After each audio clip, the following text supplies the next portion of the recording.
Welcome back to the Making the Madness YouTube channel. And once again, we will be doing team preview series for pretty much whatever college basketball team. Today, we're going to be talking about the Baylor Bears, though.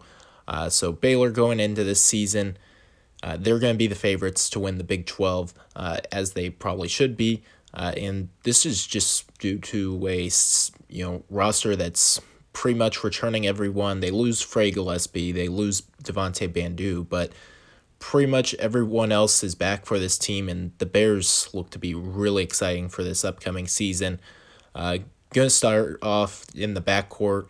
Obviously, Jared Butler's the star of this team. He's an elite shooter. Shot 38% without scoring you're going to see right there. Last season. That could be the telltale of the game. Good passer.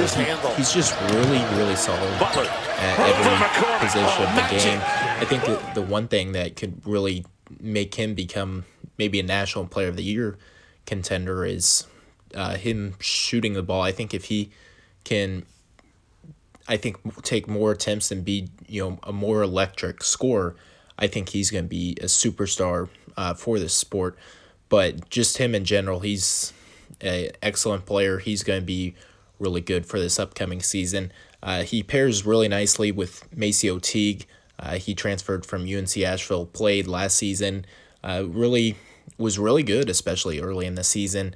He broke his wrist and kind of struggled down the stretch, but he's another good scorer. He can, on any night, I think the baseline is 10 to 15 points a game for him. So he's going to go out every night. He's going to bring it for this Baylor team.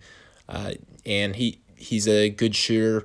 His shooting at UNC Asheville, he was above 40% shooter. Obviously, that dropped down a little bit, but that's, I think, in part because he was dealing with injuries in a different role. But I think he can easily get back to that 40% mark for this upcoming season. And the third of the three-headed monster of the backcourt, DaVon Mitchell.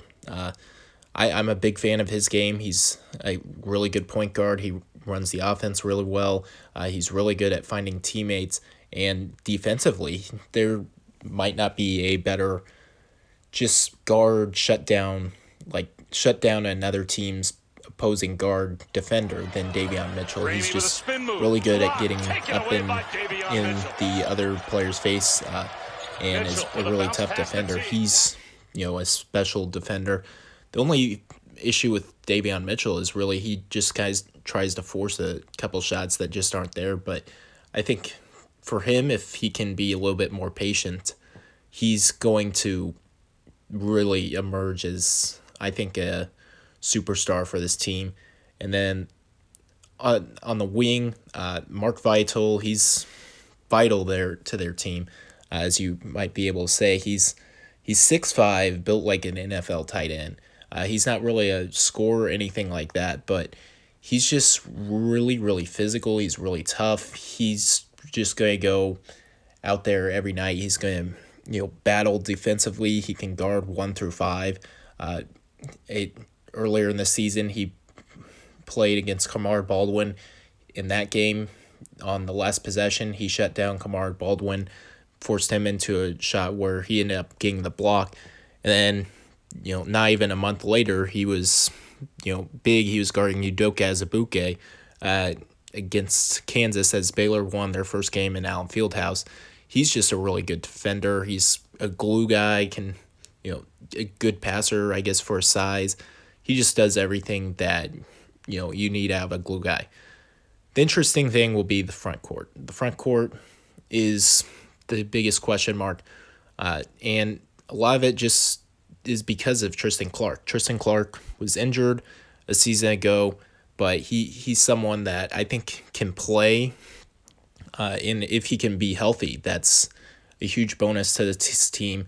He was really efficient a couple of years ago, was one of the top field goal and most efficient players in the sport 2 seasons ago before he tore his ACL. He hasn't really been the same since, really wasn't up to par a season ago, but let's say he can be healthy. That's a huge addition to this Bears team if they can get, at 90% healthy Tristan Clark. Just if he can be inside, he can be that low post scorer.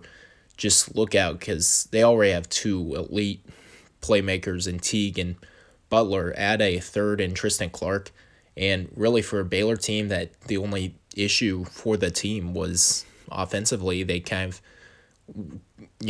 they were up and down. They were hot at times, and then for a certain segment of the game, they just kind of disappeared. If Tristan Clark can be a consistent go-to guy, that's going to be absolutely huge for this Baylor team.